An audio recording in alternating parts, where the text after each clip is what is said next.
আমি আপনাকে প্রশ্ন করি, আপনি কলকাতার মানুষকে 6 মাস ভোগাচ্ছেন কেন? আপনার পুরসভার মেয়াদ তো এখনো ছিল, আপনি পুরসভা থেকে পালালেন কেন? যাদবপুর বিধানসভার 109 নম্বর ওয়ার্ড, যেখানে 64,000 জনসংখ্যা, কম করে 49,000 ভোটার। উদাহরণস্বরূপ তপসিয়ার 66 নম্বর ওয়ার্ডে প্রায় 80 থেকে 85,000 ভোটার, আবার কিছু ওয়ার্ডে মাত্র 10 থেকে 12,000 ভোটার। কসবা অঞ্চলের প্রতি ওয়ার্ডে গড়ে প্রায় 44,269 জন ভোটার, অথচ চৌরঙ্গিতে গড়ে মাত্র 11,486 জন। বুথ সংখ্যাতেও বড় ব্যবধান রয়েছে। কোনো ওয়ার্ডে 15 থেকে 18টি বুথ, আবার কোনোটিতে 50টির কাছাকাছি। এই চরম অসমতা নাগরিক পরিষেবা প্রদানে গুরুতর বাধা সৃষ্টি করছে। কয়েক দশক দক্ষিণ ও দক্ষিণ পূর্ব কলকাতা, বিশেষ করে ইএম বাইপাস সংলগ্ন এলাকায় নতুন আবাসন ও নগরায়নের ফলে জনসংখ্যা বেড়েছে। উত্তর ও কেন্দ্রীয় কলকাতার বৃদ্ধি তুলনামূলক কম বা স্থবির। এই বাস্তবতাকে সামনে রেখে ডিলিমিটেশন কমিটি বিস্তারিত সমীক্ষা চালিয়েছে। জনসংখ্যা, ভোটার সংখ্যা, ভৌগোলিক অবস্থান, আবাসন ধরন, অর্থনৈতিক বিবেচনা সবকিছু বিচার করে সুপারিশ করা হয়েছে যে ওয়ার্ড সংখ্যা বাড়িয়ে 209টি করা হোক। প্রতিটি ওয়ার্ডে ভোটার সংখ্যা প্রায় 16 থেকে 18,000-এর মধ্যে রাখা হবে। এর ফলে প্রতিনিধিত্ব আরো সমান ও কার্যকর হবে। সকলে এখানে বললেন পপুলেশন পপুলেশন পপুলেশন। আমার ডান দিকে কোনাকুনি ছোট হয়ে যাওয়া জায়গায় যারা আছেন তারা বেশিরভাগই হঠাৎ অত্যধিক পপুলেশনের জায়গাগুলোকেই শুধু চিহ্নিত করেছেন।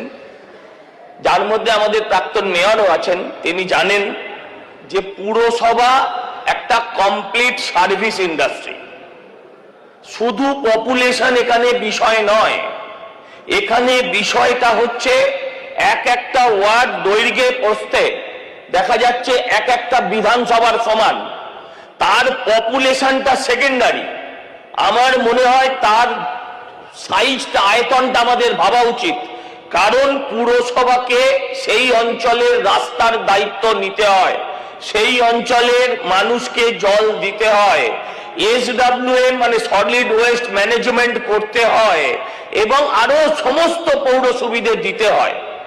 আমার যা পৌর ফান্ড, একটা ওই রকম বড় ওয়ার্ডেরও যদি পৌর ফান্ড যদি একই হয়, আমার মতন একটা মাঝারি ওয়ার্ডের যা ম্যান পাওয়ার, যদি ওই রকম একটা বড় ওয়ার্ডের ম্যান পাওয়ার একই হয়, তাহলে কখনোই কাজ করা সম্ভব নয়।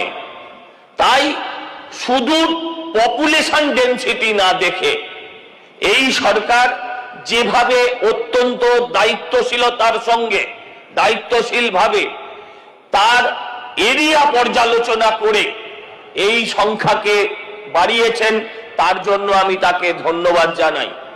সঙ্গে সঙ্গে আমি এটাও বলবো, গত পুরসভায় আমরা বারবার দাবি করেছিলাম যে 30,000-এর বেশি শূন্য পদ আছে। আমি বিশ্বাস রাখি, আমার দাবি করার প্রয়োজন নেই, মাননীয় মুখ্যমন্ত্রী এবং মাননীয় পৌরমন্ত্রী তারা শুধু ডিলিমিটেশন করেই থামবেন না, এই খালি পদগুলো পূরণ করতে হবে, তবেই প্রপারলি মানুষ সার্ভিস পাবে। আরেকটা কথা বলি, আমি একটু আগে হাওড়ার ক্ষেত্রে আমি শুনছিলাম তৎকালীন পৌরমন্ত্রী যিনি ছিলেন, বর্তমানে এই সভার সদস্য মাননীয় জনাব ফিরহাদ হাকিম সাহেব বলছিলেন যে হাওড়ায় যিনি রথীন বাবু ছিলেন তার কারণে এতদিন দেরি হয়ে গেছে।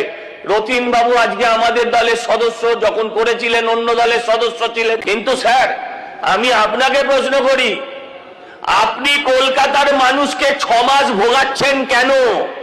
আপনার পুরসভার মেয়াদ তো এখনো ছিল, আপনি পুরসভা থেকে পালালেন কেন? সেই প্রশ্নের উত্তর এই সদনকে দিতে হবে।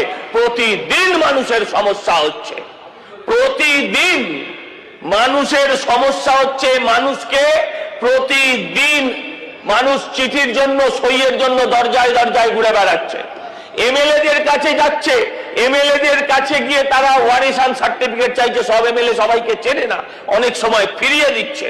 তাই স্যার আমি অনুরোধ করব এই ডিলিট পিটিশন বিলকে আজকেই পাস হোক এবং যত শীঘ্র সম্ভব নির্বাচন করে সেই নির্বাচনের মধ্যে দিয়ে আবার একটা নতুন পৌর বোর্ড গঠন হোক।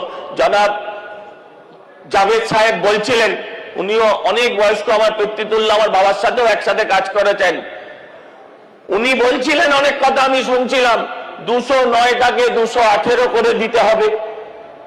আমি বলছি যে আপনি তো অনেক দিন ছিলেন, আপনারা তখন আপনারা কোনোদিন এই ধরনের চিন্তা ভাবনা মাথায় আনেননি কেন? এই প্রশ্নের উত্তর তো আজকে আপনাদেরকেও দিতে হবে, আপনাদেরকে বলতে হবে। আপনি বলছেন এত কম সময়। স্যার একটা কথা বলি, এসআইআর এর সময় বলেছিলেন এত কম সময় এসআইআর কি করে হবে?